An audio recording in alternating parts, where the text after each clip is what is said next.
Asamblea. Ayer se realizó el segundo gabinete del presidente José Raúl Mulino, donde se tomaron algunas medidas. El presidente acaba de regresar de una reunión en Paraguay, donde está haciendo los intentos necesarios para integrar a Panamá a el Mercosur. Bienvenido, ingeniero. Buenos días a Lisbeica, buenos días Álvaro, buenos días a toda la audiencia. Oiga, ¿cómo se siente de salud? Oh, ya mejor, mucho mejor. Me alegro. Es importante, estimados radioescuchas y los que nos siguen en las redes sociales, que comprendamos en qué momento de la vida política estamos y cuál es el tiempo de hoy. Porque he notado, siguiendo las conversaciones que ustedes tienen todas las mañanas con los oyentes, he notado que como que los dirigentes políticos del país no se han dado cuenta de una cosa sencilla. Las elecciones se acabaron. Ya se acabaron. Punto. Y ya el pueblo panameño se pronunció con respecto a quién es el presidente de la República, que es José Raúl Mulino. El presidente y el ejecutivo, que él ha nombrado, son los encargados de resolver los problemas que cada uno de nosotros tenemos, o en la mayoría confrontamos. El legislativo está diseñado para legislar, y la Corte el órgano judicial para aplicar las leyes, y el gobierno local para atender las necesidades locales. Entonces, todavía pareciera como que no nos hemos dado cuenta que ya las elecciones se acabaron. Si usted pone el discurso de abril y lo contacta con el discurso de hoy, son igualitos.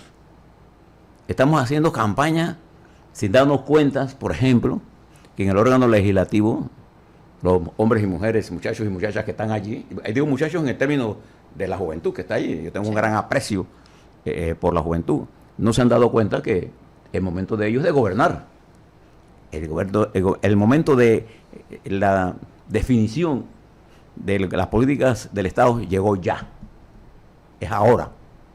Entonces, por ejemplo, observa lo que pasó ayer con este árbol que se cayó, poste que se cayó sobre el tendido eléctrico. Bueno, cuando usted pasa por la carretera de Veracruz, usted va a notar que hay árboles que se están cayendo y hay postes que se están cayendo y se van a caer. Y van a caer sobre autos. Y árboles que tienen todas las ramas hacia la carretera. Tapando. Y eso hace que el peso del árbol se incline hacia la carretera y en un momento dado hay un accidente. Pero es justo por el mantenimiento inadecuado que se le da. Por la falta de mantenimiento. Porque bueno, es que las líneas de transmisión y las líneas de distribución de bajo voltaje necesitan mantenimiento permanente. Entonces, eso es un problema que estamos confrontando. Pero estos son los problemas que vivimos todos los días. Entonces, lo que quiero plantearte es que quizás, y me quiero dirigir a los jóvenes que están ahora mismo en la Asamblea Nacional. Voy a ir por parte, si me lo permites. Si yo entiendo que ya la campaña se acabó, entonces tengo que entender la dinámica del país. Y noto un excesivo discurso de decir que este país es un desastre. Y entonces estamos transmitiéndole a la comunidad una idea negativa de lo que debemos hacer. Bueno, yo les quiero decir que Panamá no es un desastre. Yo como panameño tengo un profundo aprecio por la capacidad de los panameños. Nosotros somos un país altamente resiliente. Somos un país de una gran perspectiva económica. Fíjese nada más lo siguiente. Pasado el proceso electoral, para los que le damos seguimiento a esto, las evaluaciones de riesgo del país mejoraron sustancialmente con la designación de la victoria del presidente José Raúl Mulino. Mejoraron sustancialmente. Entonces, ¿qué tiene que hacer el presidente para mí? Bueno, el presidente lo que tiene que hacer es atender los problemas que permitan que esa misma evaluación continúe para atraer inversiones. En la medida en que yo comienzo a denigrar el país, entonces yo comienzo a crear una situación de zozobra. Y esto se debe mucho a que los dirigentes políticos del país piensan que todo lo que ellos dicen es importante para la gente. En realidad eso no es así. La política es importante para los políticos, pero la mayoría de los panameños no somos políticos, o sea, no son políticos. Yo me considero político. pero lo miro desde otra perspectiva. Entonces, ¿qué es lo que creo que está pasando en este momento? Bueno, en la Asamblea Nacional y en los gobiernos locales hay una confusión con respecto al papel de los funcionarios públicos. Y ayer creo que ustedes lo trataron exquisitamente bien para mí. Un funcionario público cuando llega a una entidad, alcalde, representante, ministro, lo primero que tiene que saber es qué fue lo que tiene en la mano. Y él no es una autoridad judicial, ni es fiscal, ni es juez, ni tiene que emitir criterios jurídicos sobre lo que él encontró. Él lo que tiene que hacer es un análisis de lo que pasó, ordenar las investigaciones, las auditorías correspondientes y elevar, como lo dijo ayer el presidente en su gabinete, elevar esos hallazgos a las fiscalías correspondientes, que son las que tienen que hacer la investigación. Y se acabó. Y determinar. Se acabó. Ahí no tiene más nada que está diciendo si encontró tal cosa, si hay un delito. Él no es el calificado para determinar que hay un delito. La justicia es la que tiene que operar. Entonces nos hemos pasado 10 días y todo lo que pasó después de las elecciones hablando de lo mal y de los robos, y hay cosas que, por ejemplo, a lo mejor en la investigación no son delitos, Álvaro. Exactamente. Entonces nos exponemos innecesariamente al país a una zozobra permanente. En la medida en que nosotros estemos permanentemente hablando de una cosa que ya no es importante para mí, ¿qué hago yo? ¿Muevo el dial? ¿Oigo música? ¿O simplemente no oigo nada? Entonces creo que hay que conectar la mente y el hacer de la dirigencia política en todos los niveles con el electorado de Panamá. Por ejemplo, en la Asamblea Nacional, todos los días que usted ve los problemas de incidencia, usted lo que ve es ataques. Entonces creo, entendamos lo que ha pasado. La democracia como sistema en general en el mundo está en entredicho, está altamente cuestionada. Entonces uno de los problemas que tenemos que ver es cómo manejamos la libertad con el desarrollo económico. Quizás el bien más importante de la sociedad, sin duda alguna, es la libertad. La libertad empresarial, la libertad de expresión, la libertad de libre circulación. Y fíjese usted, por ejemplo, en esto de la libre circulación. El domingo, a eso de las 11 de la mañana, un operativo del tránsito pidiendo licencias a la entrada del Causeway. Entonces, ¿para quién iba dirigido eso? ¿Contra los maleantes? No. Es contra la población que va precisamente los fines de semana ¿a dónde? A los restaurantes, a comer, a mover la economía. Turismo. Entonces, usted está haciendo exactamente lo contrario de lo que debe hacer. Usted le pregunta, ¿y usted por qué está haciendo eso? Dice, por mandato superior. Eso es no entender que lo que yo estoy haciendo crea más disgusto que solución. El problema de la seguridad no se resuelve pidiéndole la licencia a la gente. El problema de la seguridad se resuelve teniendo una política de seguridad. Entonces creo que en este momento, si usted mira, por ejemplo, todas las acusaciones que veo en los gobiernos locales, mire las estadísticas. ¿Quién ganó los gobiernos locales? Los partidos. Sí. La mayoría de los representantes de corregimiento de este país, y la mayoría de los alcaldes, y la mayoría de los diputados están en manos de los partidos políticos. Hay un grupo importante, y es un cambio sustancial en la política panameña, de 20 diputados que salieron por Vamos, por ejemplo, y con algunos partidos nuevos, pero los que no salieron por partidos políticos son los de Vamos, que son 20 muchachos que introducen una nueva situación en el órgano legislativo, pero ellos no son mayoría. Ellos no son mayoría. Eso es lo primero que uno tiene que entender. Uno tiene que tener los pies en la tierra, pero son suficientes voces para hacer una diferencia con respecto a la calidad de las legislaciones. Aquí le leo algunos comentarios sobre esos planteamientos. Dice, es la verdad, los nuevos diputados tienen que hablar la verdad y los que están robando los funcionarios viejos, dice otro, están diciendo la verdad, estamos cansados de mentiras. Estamos viviendo nuevos tiempos, no se debe ocultar las cosas, dice otro. No estoy de acuerdo con su punto de vista, hay que hablar todo y no olvidar lo que ha pasado con la robadera queremos toda la verdad, ya cambió la política, dice esta persona. Pero, ¿qué cambió? Veamos algunas cosas de lo que está rodeando en el mundo. Este fin de semana, el oyente que nos está escuchando, ¿qué usted vio en elecciones? Vio la victoria arrolladora del Partido Laborista en Inglaterra. Y vio la victoria arrolladora de los centros y el centro y la izquierda en Francia contra Le Pen. ¿Qué hicieron ellos? Bueno, ellos hicieron una alianza de los partidos en Francia para derrotar a lo que consideran el enemigo de Francia, que es la ultraderecha. ¿Qué pasó en Inglaterra? Bueno, el actual primer ministro Starmer lo que hizo fue llevar al Partido Laborista a una posición del medio. ¿Dónde está la población panameña en este momento? En el centro político. No está en los extremos. No es ocultar la verdad. Yo no estoy hablando de ocultar ninguna verdad. Lo que estoy diciendo es que si usted es funcionario público y usted es alcalde o alcaldesa, y hay muchas de ellas, yo lo que tengo que hacer es saber cómo yo lo recibí, preparar y pedir las auditorías y presentarlo al Ministerio. Yo no soy la autoridad judicial, o sea, el representante. La verdad es el producto de la discusión abierta. ¿Para qué está la Asamblea? La Asamblea Nacional está para legislar sobre qué temas más importantes tiene el país. Por ejemplo, ¿qué temas importantes tenemos nosotros? El problema del agua. Nosotros tenemos que mirar el problema del agua, nosotros tenemos que mirar el problema del canal de Panamá, nosotros tenemos que mirar el problema del desempleo, nosotros tenemos que legislar para tener menos discrecionalidad en las empresas, en el Estado, pero también nosotros tenemos que legislar para que la gente no robe. ¿Y cómo la gente no roba? Cuando yo sigo los procedimientos adecuados. El fortalecimiento de la democracia está fundamentalmente, es una línea correspondiente con la libertad. Pero yo no puedo pensar que yo tengo la libertad en contra de alguien al que yo estoy acusando. A él yo le tengo que respetar la libertad.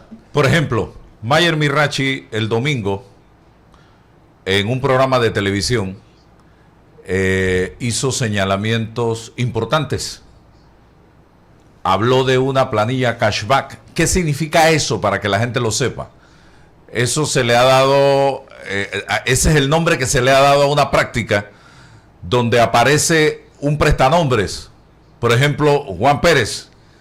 Y Juan Pérez le da el nombre a un político, ese político lo nombra, pero a la hora de cobrar, Juan Pérez tiene que darle el 75, el 60, el 50% de lo que cobra al político. Y Juan Pérez se queda con el resto. Juan Pérez no tiene que ir a trabajar a ningún lado. Simplemente prestó su nombre y está cobrando una comisión de ese 100%. Pero allí hay dos personas que están cometiendo un delito, una especie de peculado. Entonces, el señor Mayer Mirachi va a tener que presentar la denuncia, pero acompañada de pruebas de que Juan Pérez y José Luis Fábrega estaban en esa jugada del cashback, como él lo denunció el día domingo. La pregunta, ¿tendrá Mayer Mirachi las pruebas contundentes para presentar esa denuncia en contra de Juan Pérez y José Luis Fábrega? Mire, el delito más difícil, y usted es abogada, ¿no? Sí. De perseguir en una sociedad es la corrupción. ¿Y por qué la corrupción es difícil? Porque para que haya una persona corrupta tiene que haber un corruptor.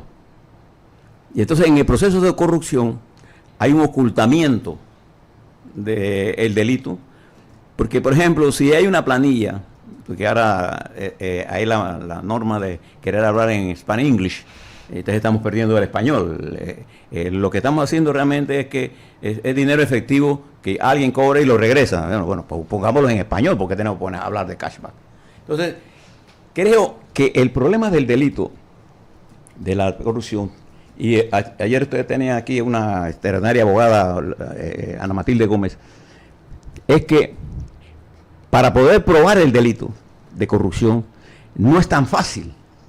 Es fácil decirlo, pero es difícil de probarlo. Entonces yo tengo que fortalecer el Ministerio Público con fiscales que entiendan muy bien el problema financiero. Tengo que darle una mejor calidad al Ministerio Público, pero tengo que darle la fuerza, porque tiene que dar la estrella, la prueba estrella de una auditoría de corrupción es el análisis que hace la auditoría. Pero la auditoría, para que tenga validez, tiene que ser una auditoría forense, una auditoría que ponga el contradictorio en la misma magnitud que pone. Uno de los grandes problemas que hubo en la administración Martinelli es que se le acusó de todo y las pruebas de auditoría fueron de muy mala calidad. Vamos a dejarlo con claridad. Entonces, cuando uno habla de libertad, yo tengo que respetar el derecho de los demás, el derecho a la defensa. Por ejemplo, cualquiera que tenga un poquito de tiempo, y es lo que deben hacer los legisladores, que se lea el Código Procesal Penal actual. Es un código muy proteccionista de los derechos de los ciudadanos. Por ejemplo, uno de los derechos es el secreto que yo debo mantener del proceso. Pero cuando yo denuncio que José Blandón es corrupto, José Blandón Castillo, que le está hablando de José Blandón Castillo, y lo hago públicamente, estoy violando uno de los fundamentales de los derechos míos, que es el derecho a tener un proceso adecuado, cumpliendo todas las normas. Entonces, lo que estoy viendo es que estamos desviando el problema de la lucha contra la corrupción, ignorando las necesidades políticas. Y yo creo que el gobierno del presidente Mulino, que ha levantado con buen pie en muchas de sus acciones, debe tener una correspondencia entre la política local y la política internacional. La política internacional es una correspondencia de la política local. Entonces, cuando nosotros establecemos esta campaña de corrupción y de denuncia pública, nos hemos olvidado de varias cosas. Primero, todo poder político es local. Yo cuando y le tengo un gran aprecio, por ejemplo, al alcalde de Panamá, Mayer Mirache, que lo conocí en circunstancias muy difíciles para él, en un proceso que nunca pensé que se le debía hacer a Mayer Mirache. Pero cuando lo veo hablando de lo que está diciendo, se olvida de que el peor enemigo de un dirigente es creer que la venganza es un buen instrumento. La venganza no funciona para nada. Lo que nosotros tenemos que hacer es llevar a la gente a la justicia. Y la justicia es lo que ustedes le estaban planteando ayer a la gente. Usted es funcionario público, usted encontró algo malo, mándese a la auditoría correspondiente, mándese el proceso y presente la denuncia. Lo conversábamos ayer aquí en el noticiero con Álvaro, que quizás hay situaciones que encuentras que te escandalizan, sin embargo no quiere decir que sea un delito, por eso, o que sea irregular. Pero tampoco es función del alcalde determinar si hay una conducta delictuosa. La función es del Ministerio Público, que lo lleva ante un juez de garantía para ver si hay un proceso, para que vaya al proceso judicial. Romper esa estructura es lo que hemos venido haciendo en el pasado, y eso nos llevó a nosotros a este proceso electoral. ¿Qué es lo que dieron las elecciones? Bien, si yo sigo hablando de las elecciones y el mismo lenguaje, estoy lloviendo sobre mojado. Lo que estas elecciones dio es que el país pide un cambio de la conducta. Para poder producir un cambio de la conducta, yo tengo que activar la sociedad en general, los jóvenes, los viejos, los intelectuales. Y fíjense que uno de los grandes marginados de este debate es nuestra intelectualidad. Nosotros en Panamá contamos con grandes profesionales de la economía, de la ingeniería agronómica, de la ingeniería social, pero no están hablando. El talento ha dado como 10 pasos para atrás. Nosotros nos enfrentamos en los años 70 a la más grande tarea, que fue la descolonización. Y post-invasión, nosotros logramos levantar al país en un periodo de crecimiento sostenido de más de 30 años. Situamos al país en una de las mejores situaciones de América Latina. Nosotros estábamos comparándonos directamente con Chile. Sí. ¿Se da cuenta? Entonces nosotros tenemos un país de una gran potencialidad, y hoy, y ese es mi mensaje a los muchachos de la Asamblea, al cual tengo ganas de respetar, creo que ellos no se han dado cuenta que la diferencia cuantitativa no la ha llegado todavía. No hay suficientes diputados para hacer un cambio trascendental a menos que ellos tengan la capacidad política de hacer lo que pasó en Francia. Hubo una unidad del gobierno del señor el presidente Macron con la izquierda de las diferentes para parar la derecha. Pero tuvieron que ponerse de acuerdo. Y en ese acuerdo, ahora tienen que ponerse en otro acuerdo, que es cómo van a gobernar. La política es el arte de las posibilidades. El deber de los muchachos de Vamos es crear las posibilidades para el cambio de la política, porque ellos no son mayoría. Entonces, hacer una lectura de que el país mandó un mensaje de que se acabó todo, es una política equivocada y no entender la política. La política siempre es la lucha por el poder. El presidente Mulino ganó las elecciones ejecutivas. Esto es un país presidencialista. No nos engañemos en eso. Entonces, el presidente Mulino ahora mismo tiene en sus manos una serie usted lo puede enumerar. Todos los días ustedes encuentran aquí gente hablando sobre el problema del agua, sobre el problema de la carretera, sobre el problema del tranque, sobre el problema del desempleo, sobre el problema de la seguridad, sobre el problema de las tasas de electricidad, las facturas caras, medicamentos, los medicamentos, la falta de recursos. Entonces, ¿ahora qué tenemos que hacer? Bajo el liderazgo del presidente electo ya ahora en funciones, y el liderazgo de la nueva asamblea, y creando las condiciones del cambio.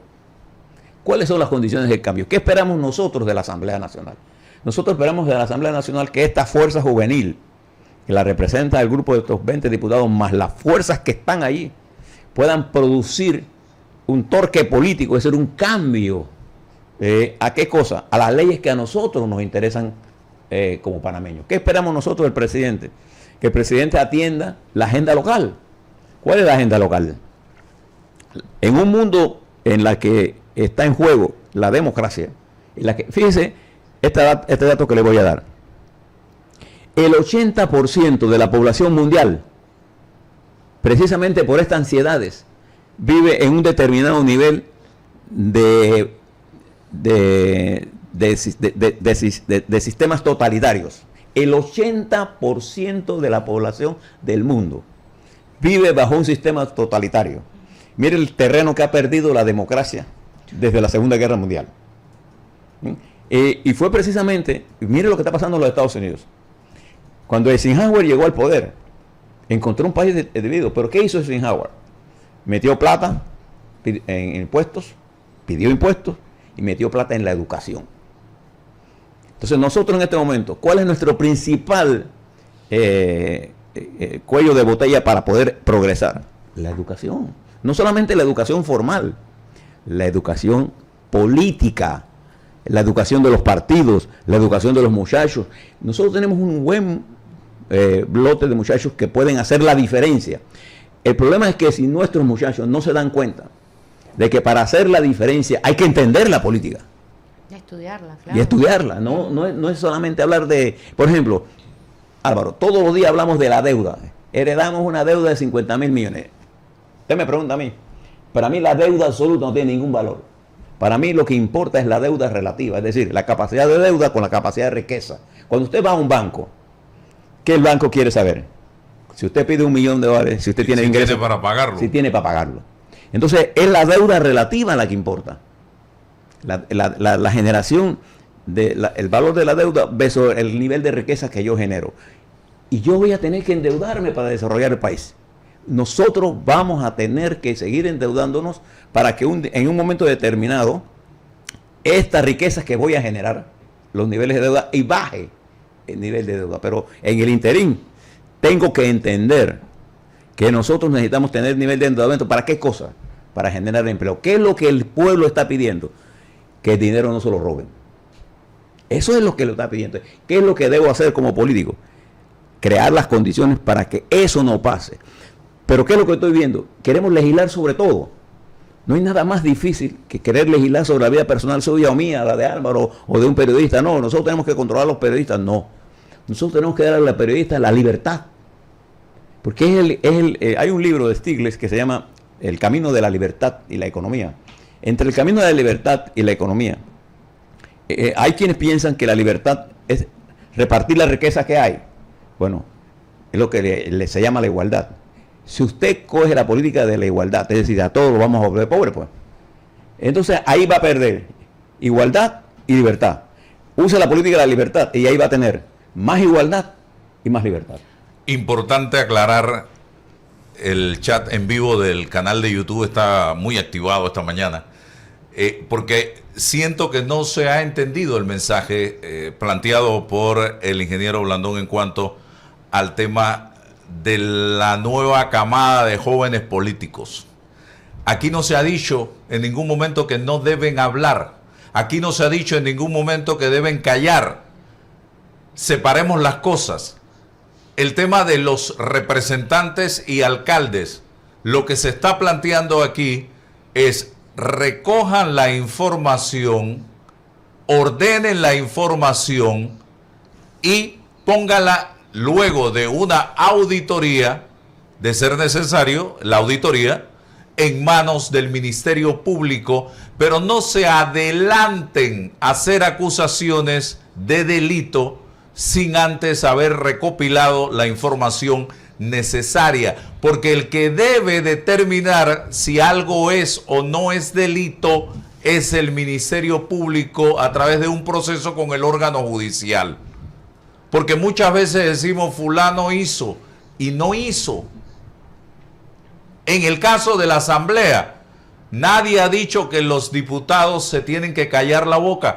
Ellos tienen la responsabilidad y la oportunidad en el Pleno, a través de lo que llamamos el periodo de incidencias, de hacer los señalamientos, las denuncias, los planteamientos, las recomendaciones que quieran en representación de su circuito y del país ante una situación coyuntural que se esté dando. Nadie les está quitando eso. Ellos pueden presentar proyectos de ley también, pero también se está planteando la necesidad de que se logren los consensos necesarios con los distintos sectores para ver si empujamos la carreta y logramos que este país eche para adelante. Pero fíjate Álvaro, yo conozco de los nuevos muchachos que están en la Asamblea, conozco algunos. Voy a hablar de una, de Sandra, Walkiria. A mí me parece ella una extraordinaria dirigente política.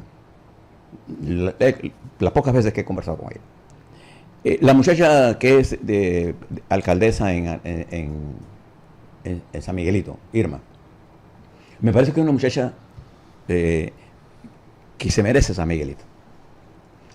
¿Cuál es la preocupación mía? Que tengan éxito en su gestión. ¿Por qué? Porque nosotros debemos incentivar más a la participación de los jóvenes, pero ¿cómo podemos hacer que los jóvenes participen si no los educamos?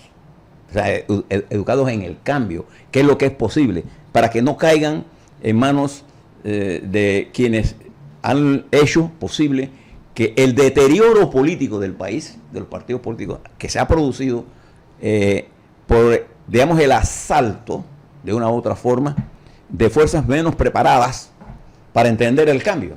Entonces, tenemos que evitar, sacar de nuestra mente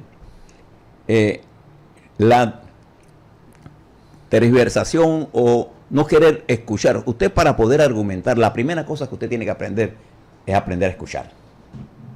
El que no escucha bien, entonces lo primero que hace es pensar. La persona más inteligente que yo conozco, yo he sido profesor, es aquella que tiene la capacidad, que frente a un argumento diferente al suyo, tiene la capacidad de entenderlo y cambiar su punto de vista si es necesario, si el argumento lo convenció. Porque un argumento vale independientemente de quién lo emita.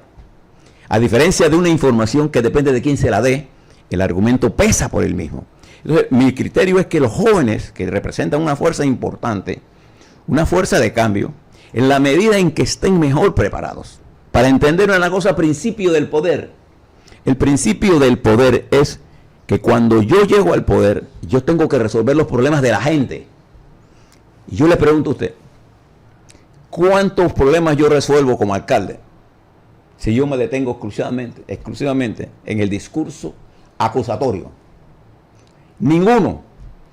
Pero ¿cuántas cosas yo puedo movilizar en la sociedad para que San Miguelito tenga una mejor participación en el diseño de su propia estructura? Nosotros, cuando concebimos los representantes de corregimiento, yo hablo de la época del general Torrijos porque yo soy de esa época y no lo niego, jugué un papel como joven. A los 25 años Omar Torrijos me había incorporado a su proyecto político, a los 25 años mío. Entonces, ¿cuál fue la diferencia? Que nosotros fuimos preparados para esta batalla. Dimos la batalla de la descolonización. Estos muchachos tienen que dar la batalla de la democracia, la batalla del desarrollo nacional más participativo. Nosotros tenemos que recuperar a 200.000 muchachos que no están en las escuelas. Nosotros tenemos que elevar el nivel de formación de nuestros jóvenes, elevar el nivel de tolerancia, porque esa fuerza de la juventud, con la sabiduría de la gente vieja, ¿así? Es una fuerza incontenible. El problema es que estamos transmitiendo como que este es un país derrotado, esto es un país perverso, esto es un país malo. Yo le quiero decir a los muchachos, esto es un país excelente. Ningún país de América Latina en este momento tiene los niveles de desarrollo que tiene. Le voy a dar algunos indicadores nada más. Nuestro sistema financiero tiene una liquidez alta, más de 110 mil millones de dólares depositados en Panamá. América del Sur vive una crisis estructural. El 28, el señor Maduro se enfrentará a unas elecciones que ya dice que no la va a permitir que gane la oposición. En Colombia se está generando todo un proceso negativo. ¿Qué está produciéndose en el sur? Una migración de capitales. ¿Hacia dónde vienen esos capitales? ¿Hacia Panamá? Entonces, ¿nosotros qué tenemos que hacer? Nosotros tenemos que preparar nuestra mano de obra en las nuevas tecnologías. Nosotros tenemos que adaptar nuestra educación para que nuestros muchachos ocupen las posiciones de esta. Eso no lo vamos a lograr desarrollando un esquema de acusaciones permanentes. El debate. Yo quiero que ustedes sepan, los muchachos nuevos, cada vez que usted habla de política lo cambian. Es que viene manejando un problema. ¿Cuánto tengo que llevar a la casa? La medicina de mi hijo.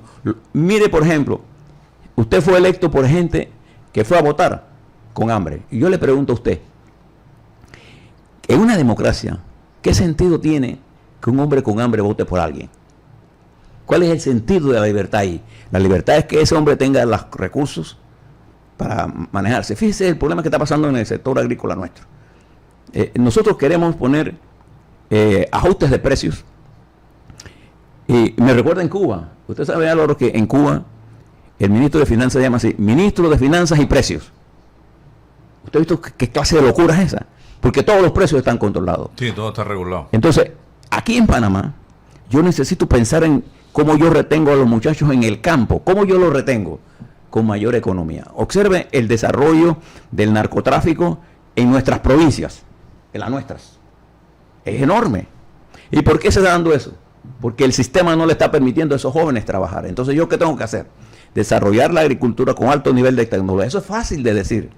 Pero yo tengo que poner más emprendedores, más tecnología. Y esa tecnología la tienen los jóvenes. ¿Cuántos discursos de esto usted está escuchando hoy en la Asamblea Nacional? ¿Cuántos de esos está escuchando usted en el nuevo poder popular que tiene, digamos, yo siempre soy receptivo al cambio y creo que hay la semilla del cambio social que está planteada, pero ¿cuántos estamos hablando de la necesidad de la reforma educativa? Porque la reforma educativa tiene que partir de arriba. La Universidad de Panamá necesita una reforma educativa. Porque es la reforma de abajo y de arriba. Ayer Omar Jaén Suárez escribió un artículo en la Estrella de Panamá que yo se lo recomiendo que lo lean. Entonces nos hemos vuelto en el debate, Álvaro, nos hemos vuelto, en vez de aportar, nos hemos vuelto insultativos, nos molesta cuando algo contradice nuestros pensamientos. Tengo a Salvatore Basile.